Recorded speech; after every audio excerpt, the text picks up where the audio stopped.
Hey guys, really good to be with you. Listen, as we get started, I'd like to throw a question your way. Have you ever found yourself in a place that you knew you didn't belong? Like you're looking around, you're kind of taking stock of your circumstances, looking at your surroundings, and you have that proverbial Dorothy moment. Like you look down at Toto and you're like, hey, I don't think we're in Kansas anymore, right? I don't know if you have or not. I have. It took place not long after I got married. Jennifer wanted to take me clothes shopping, not for me, but for her. And so a lot of things happened on that day. She took me to this department store that I'd never been in my life because I'd never been married before in my life. And I just remember how massive this place was. It was clothes and shoes and accessories as far as the eye could see. I just noticed that there was like a man here walking around. There was one looking like a zombie over there. We passed by a couple curled up in the corner in the fetal position, just kind of weeping. And I'm going, what's that about? Take stock of that. Just be warned of that. What's going on here?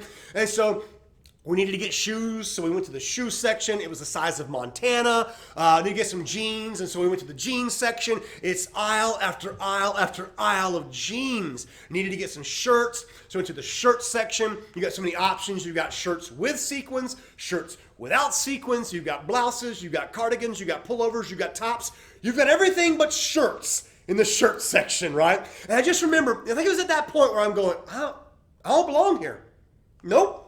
Nope, this is not my jam. Okay, I gotta get out of here. And so all I can think about, I love my wife, in case she's watching. I love her, but I was thinking, I've got to get out of here and never come back. I don't belong here. I don't fit in here, right? So there's a family in the Bible that I think kind of had that realization one day. They had made a journey that they never should have made. They wound up in a place that they never should have gone to, and the light bulb kind of came on finally, and they said, we don't belong here. Yeah, we got to get out of here. It's the story of the book of Ruth. And for the next few weeks, I want to walk us through the story of the book of Ruth. So grab a copy of God's Word and flip over to the book of Ruth. It's in the Old Testament. Kind of set the stage. It's after Moses has led the people of God out of Egypt, okay? It's after Joshua, like his assistant, who has set up the promised land, right? But it's before the kings have come. So King Saul, King David, King Solomon, they're not even thought of yet, right? It's in this tricky, funky era in the Old Testament known as the time of the Judges. Okay, judges were good guys and girls that God would raise up to help save his people when they were being oppressed or picked on by other enemies outside on the borders, right? And so all you need to know really about the book of Judges or the era of the Judges, I should say, but the book of Judges too, is it was the wild, wild west of the Old Testament. Because not once but twice we're told in the book of Judges that the people did what was right in their own eyes. Not that the people did what was right, but they did what was right in their own opinion, by their own estimate, right? And so you're going to hear that in the opening line here that the story of the book of Ruth takes place during the era of the book of Judges. So let's start reading Ruth chapter 1, verse 1. This is what God's word says. In the days when the judges ruled, there was a famine in the land. And a man of Bethlehem in Judah went to sojourn in the country of Moab, he and his wife and his 2 sons. The name of the man was Elimelech, and the name of his wife Naomi. And the names of his 2 sons were Mahlon and Chilion. They were Ephrathites from Bethlehem in Judah. They went into the country of Moab and remained there. But Elimelech, the husband of Naomi, died, and she was left with her 2 sons. These took Moabite wives. The name of one of the wives was Orpah, the name of the other, Ruth. And they lived there about 10 years, and both Mahlon and Chilion died, so that the woman was left without her 2 sons and her husband. Yikes. I don't think I have ever read a story that starts off in such a bleak manner as does the book of Ruth. I mean, this is pretty grim, isn't it? I mean, it's like the author's telling us, yeah, there's a family, they're living here, and then they move here, and then almost all of them die. It's like, wow, this is crazy. And the story kind of moves fast, doesn't it? It starts off in Bethlehem, but it quickly moves to this place called Moab. You're probably more familiar with Bethlehem. It's that Bethlehem of Jesus, right? Of King David as well. The Bethlehem that's still over there in Israel to this day. As I've often taught you guys, The names of cities, the names of people, the names of altar, the names of rivers, the names in the Bible are so significant to trying to understand the story and what it is that God's trying to convey to us in his word. The book of Ruth, the story of Ruth, is no exception. There's a lot of meaning embedded in the names of the characters and even the places that we just read about. Let's start with Bethlehem. You know what we're told about Bethlehem in these opening lines? That there's no food in Bethlehem, that there's a famine going on, and daily provision, sustenance, cannot be found. It cannot be scrounged up in Bethlehem. That's ironic because of what Bethlehem means. Bethlehem means house of bread. So think about this. There's no bread in the house of bread. That's a problem. So a guy and his wife pick up their children, they move to a land of Moab, not too far away, to try to find some bread because there's no bread in the house of bread, right? And they go to this place called Moab. I'll tell you about Moab in a second. Let's talk about that man.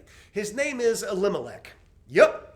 A man and his wife once upon a time, named their son Elimelech. So not a name that you're going to bump into here in America anytime soon, right? But Elimelech carries with it a really awesome meaning. The name Elimelech means God is my king.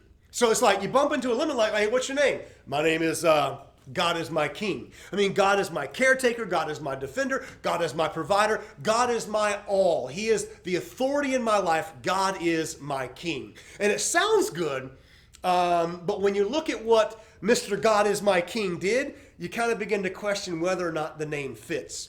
Because see, this man Elimelech, whose name means God is my king, picked his family up and left the land of Judah, where Bethlehem was and is, and they crossed the river.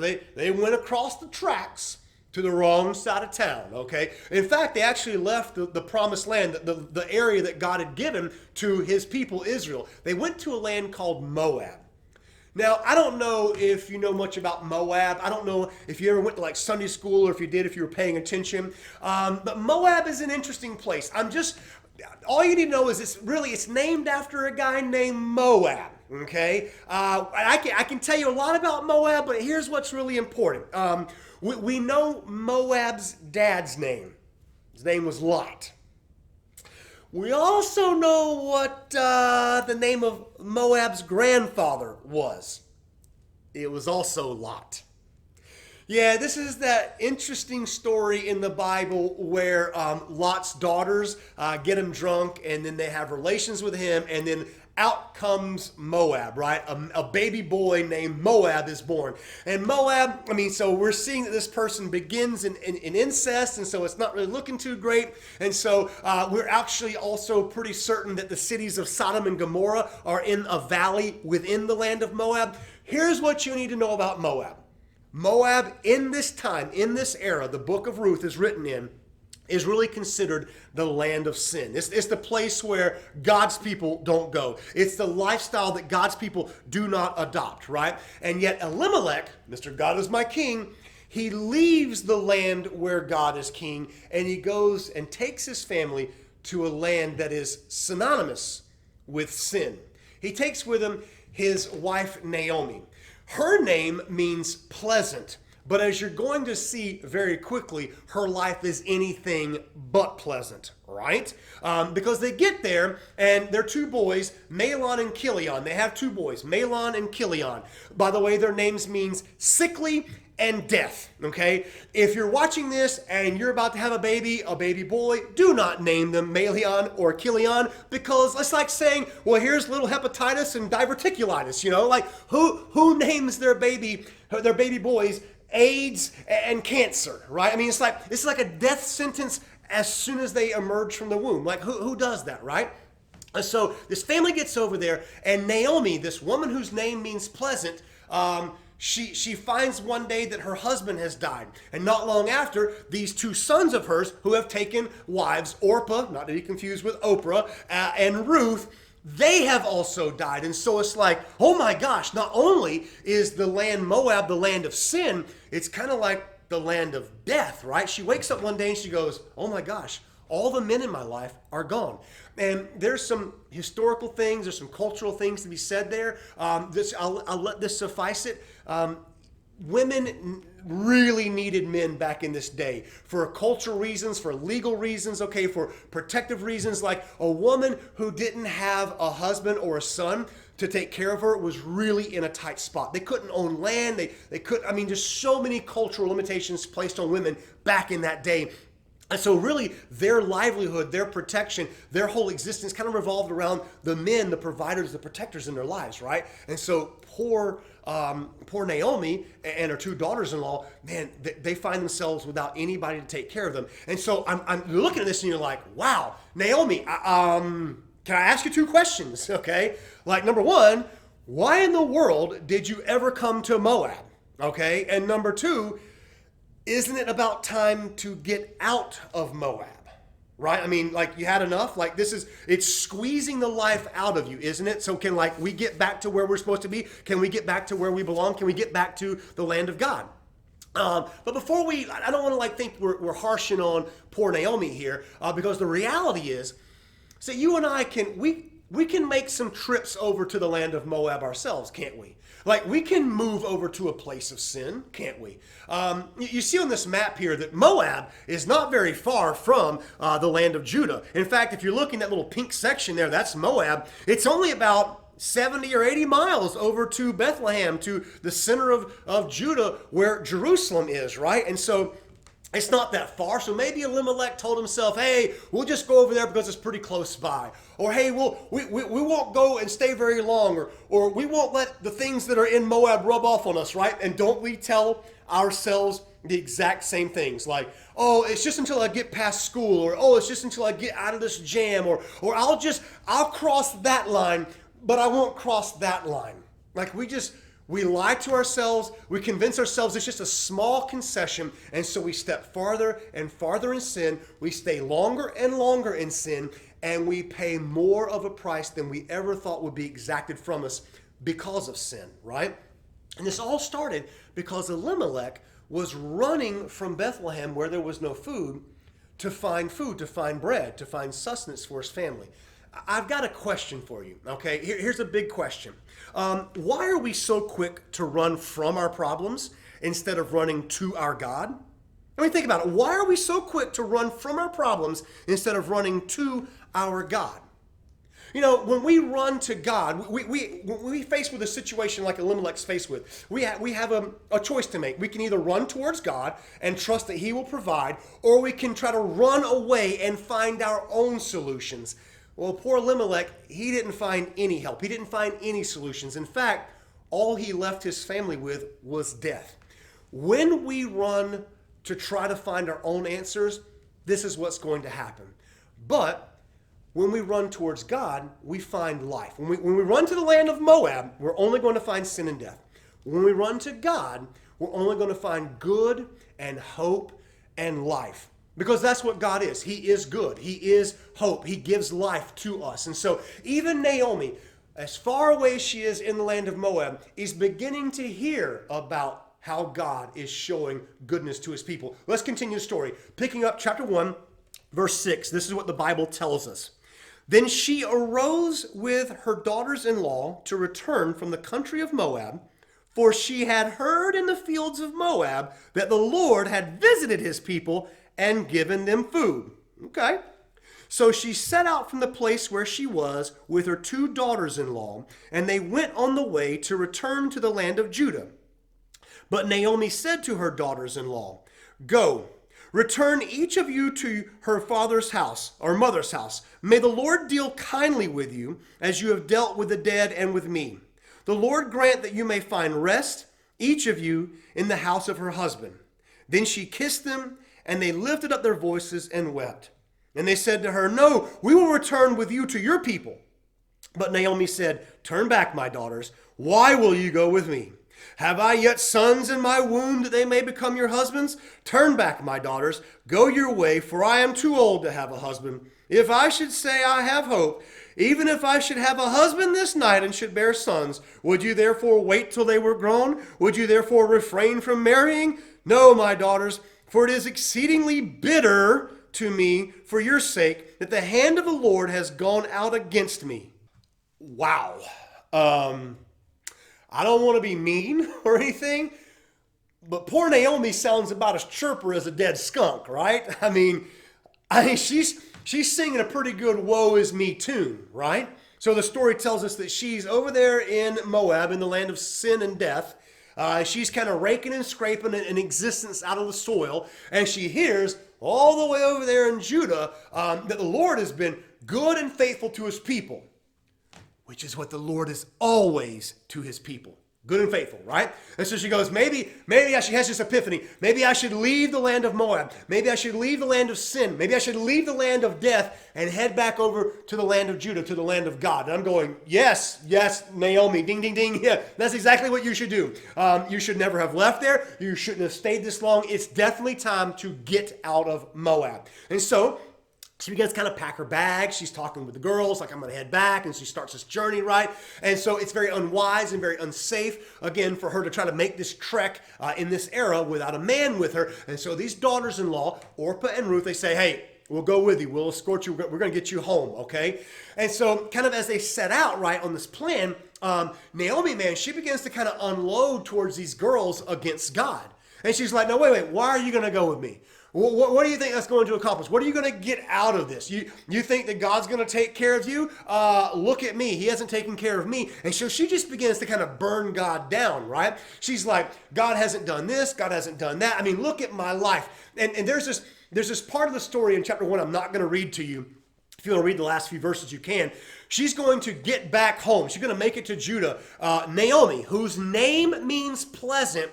And they're like, oh, it's Naomi. Look, she's back. And she's going to greet them and say, don't call me Naomi anymore. Naomi means pleasant. You call me Mara, because Mara means bitter. That's how the Lord has treated me. He's treated me hard. He's been bitter to me. Look at my life. It's in utter shambles because of God. And I'm going, whoa, hold on a second there, sister. Okay. I think maybe there is some question here like, well, how much of this, has God allowed, but how much of this has Naomi brought on to herself, yes, this woman has definitely lived a life of strife. There's no doubt about it. But at the same time, it's like, she's brought a lot of this on her own shoulders. I mean, look, guys, this is clear from every page of God's word. When we step into sin, there is consequences. You're thinking, well, David, we're not actually told here that they sinned. You're right. Let's just pretend that they never sinned in the land of sin. Okay, I'll pretend along with you, right? I will say this, that everywhere in God's word, when people show a lack of trust in God, there are also consequences, and they are certainly guilty of that. And so poor Naomi, man, poor Miss Pleasant, Miss Happy to be around, right? She goes, what's God got for you? I'll tell you. He's got nothing for you. And so that's a harsh indictment against God. But Naomi's not the only one making that indictment towards God. I mean, don't you hear that? Don't you sense that? Don't you feel that in our culture, in our era today? There are plenty of people who will treat you just like Miss Pleasant and tell you, hey, I don't know why you follow Jesus. I don't know why you go to church. I don't know why you search the scriptures. God's got nothing for you. They are everywhere. And you can choose to listen to those Naomis in your life, or you can choose to follow Jesus, to be faithful to him, to study his word, to surround yourself with people who go, no. Let me tell you the truth about God. Let me share with you my testimony. So you can listen to the Naomis in your life, or you can listen to the people with a testimony about God in their lives. Like a guy by the name of William Mackley. William Mackley was born in Scotland in 1839. Okay, he was born into a devout home, all right? And his mother and father led his family spiritually. His mother, he would oftentimes walk in and find his mother praying for her children and him specifically. And so the father and the mother poured into all of their children, raised them in a Christian home, raised them with spiritual fervor and delight. Right, and it didn't take for poor William. And so he began to push back from his father and mother's faith, and he just began to rebel. And so finally it kind of came to a head. About the time he was ready to graduate school and head off to college, he was going to go study medicine. And so I could tell you the story, but I would rather, if you will allow it, I don't do this often, I'd like to just read you his story in his own words, okay? Here we go. So William Mackey, he has left home. He's gone and studied to become a doctor. And let me just take to you to one day in his life from his own journal. Here's what he has to say. One day, a seriously injured laborer was brought into the hospital. The case was hopeless. He seemed to realize his condition, for he was fully conscious and asked me how long he would last. I gave him my opinion in as cautious of a manner as I could. "Have you any relatives that we could notify?" I asked. The patient shook his head. His only wish was to see his landlady because he owed her a small sum and he wished to bid her farewell. He also requested his landlady send him the book. I went to see him on my regular visits at least once each day. What struck me most was the quiet, almost happy expression constantly on his face. After the man died, some things about the deceased's affairs were to be attended to in my presence. "What shall we do with this?" asked a nurse, holding up a book in her hand. "What kind of book is it?" I asked. "The Bible of a poor man," she said. As long as he was able to read it, he did so, and when he was unable to do so anymore, he kept it under his bed cover. I took the Bible and could I trust my eyes? It was my own Bible. The Bible which my mother had given me when I left my parents' home and which later, when I was short of money, I sold for a small amount. My name was still in it, written in my mother's hand. With a deep sense of shame, I looked upon the precious book. It had given comfort and refreshing to the unfortunate man in his last hours. It had been a good guide to him into eternal life, so that he had been enabled to die in peace and happiness. And this book, the last gift of my mother, I had actually sold for a ridiculous price. Be it sufficient to say that the regained possession of my Bible was the cause of my conversion. Now, you can try to tell me that God is not faithful. You can try to tell Dr. William McKay that God is not faithful. You can try to tell Peter and Mary and John and Matthew that God's not faithful. You can try to tell Shadrach, Meshach, and Abednego and Daniel that God's faithful. They will all look at you and they will tell you that you're a fool, okay? Because look at what God has done in their lives. When God does something outstanding in our lives, we should just take stock of that moment, pause, and praise, right? That's what we should do. In fact, I want to take you to Psalm chapter 84. It's written by the sons of Korah, and I just want to read you 3 verses from Psalm 84 about all that God has done for these men. Listen to these powerful words here. Watch this. "How lovely is your dwelling place, O Lord of hosts! My soul longs, yes, faints for the courts of the Lord. My heart and flesh sing for joy to the living God. Blessed are those who dwell in your house, ever singing your praise. Selah. For a day in your courts is better than 1,000 elsewhere. I would rather be a doorkeeper in the house of my God than dwell in the tents of wickedness." Okay, guys, are you comparing here what the sons of Korah had to tell us about who God is versus what Naomi tells us about God? I mean, you read what Naomi says and you read what the sons of Korah say. If you're like me, you're like, are we talking about the same God here? I mean, because Naomi wants us to walk into our lives and say, "Oh yeah, the Lord, he's bitter, he's harsh, his hand is heavy against me. My life is in ruin because of the Lord." And the sons of Korah are like, "Girl, what you smoking? Like, I don't know, what are you thinking right now?" Well, let me tell you how good God is. Like, I would rather be in his presence than anywhere else on this earth. Like, my soul faints. I thirst to be with him and to be in his presence. There is nothing, there is no one, there is no place I'd rather be than with him. He is my end all be all. And so if you kind of like try to weave these two accounts together, here's where I'm left, okay? That everything in life is a movement back to God, right? Naomi is in the land of sin and she realizes that she needs to get back to where God is, right? And I think the sons of Korah come along and say, "Good move, Naomi. You're headed in the right direction finally. There's no place that is as good as to be in the presence of God. So get going." And I just want to come on and tag on Pastor David's little remarks here and say this, that it doesn't matter how long you have been away from God. It doesn't matter how far you have traveled away from him. Man, do what these sons of Korah talk about. Get into his presence. Come into a personal relationship with him. Spend face-to-face time with the Lord, because he's not bitter. He's not harsh. He's not unloving or unkind. He is good, and he gives blessing. That's what the sons of Korah have to say. And so Naomi, God bless her, she's now finally headed back in the right direction. They have started this journey back to the land of Judah. But before I finish up and read our last section of scripture here, let me just kind of give you a loving warning. They've started this journey. And then there's a big difference between starting a journey and completing a journey, right? I mean, one requires action, the other just requires intention.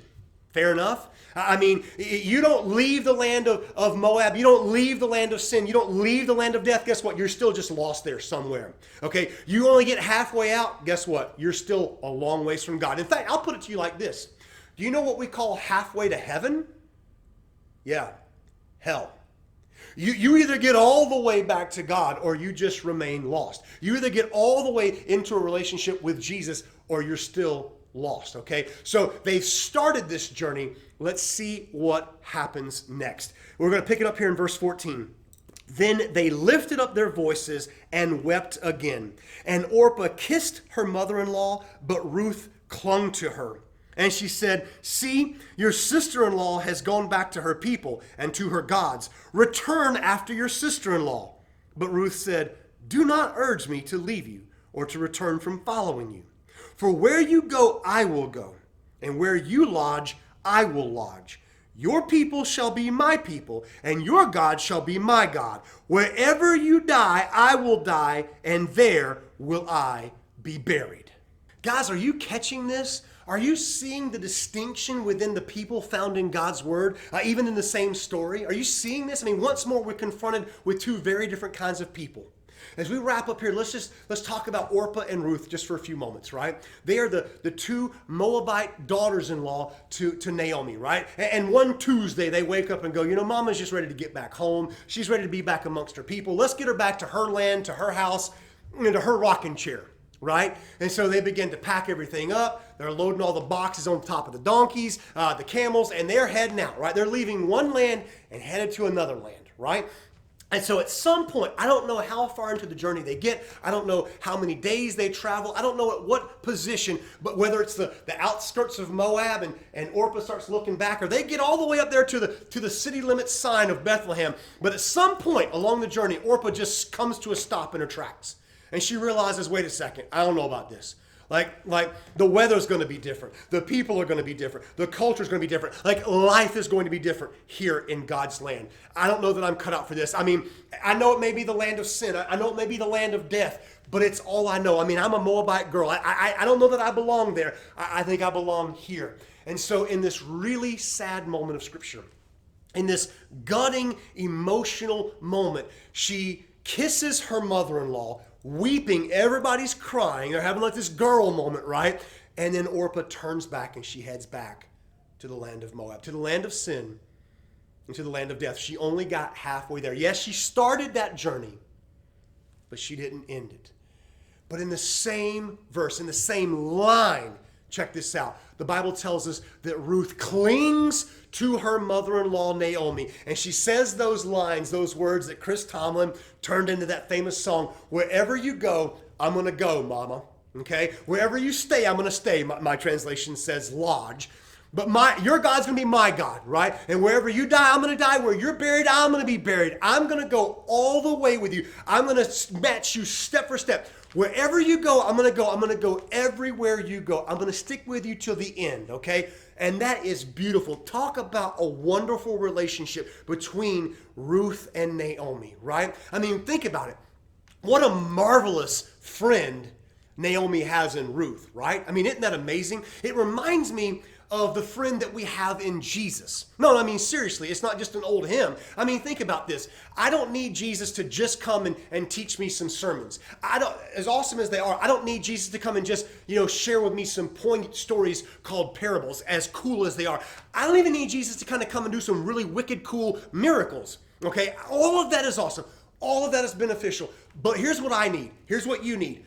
We need Jesus to go all the way for us. We need him to go all the way to a cross and all the way to a grave, a tomb. And that's exactly what Jesus did. He didn't stop when they beat him. He didn't stop and go, I'm out, I'm hitting the eject button when they pressed the crown of thorns on his head. He went all the way outskirts of the city there at Calvary, and he hung on a cross until he died, and he allowed himself to be put in a tomb. He went all the way past the cross, through a cross, to a grave, and then rose again, just as he promised, for you and I.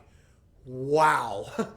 What a friend, right? I mean, that's amazing. The song, the old hymn is true. What a friend we have in Jesus.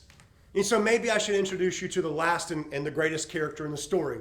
I mean, I told you about Mr. God is my King. We've talked about Miss I can't make up my mind if I should be called pleasant or bitter. We've talked about rabies and irritable bowel syndrome boy. Let's get to the chief character of the story. We've talked about Naomi, but she's not the person whose name is in the title of the book. It's Ruth. Do you know what the name Ruth means? You ready for this? This is so rich. This is so awesome. Her name, the name of Ruth, means friend.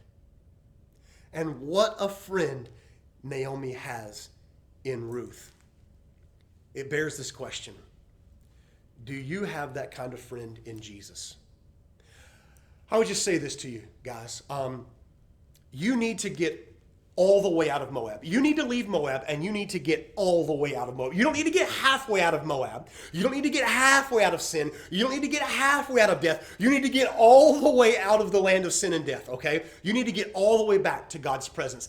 The reality is you're going to need a friend to get you there. You cannot do it yourself. For Naomi, thank God she had Ruth. For you and I, we require a very special friend, a friend named Jesus.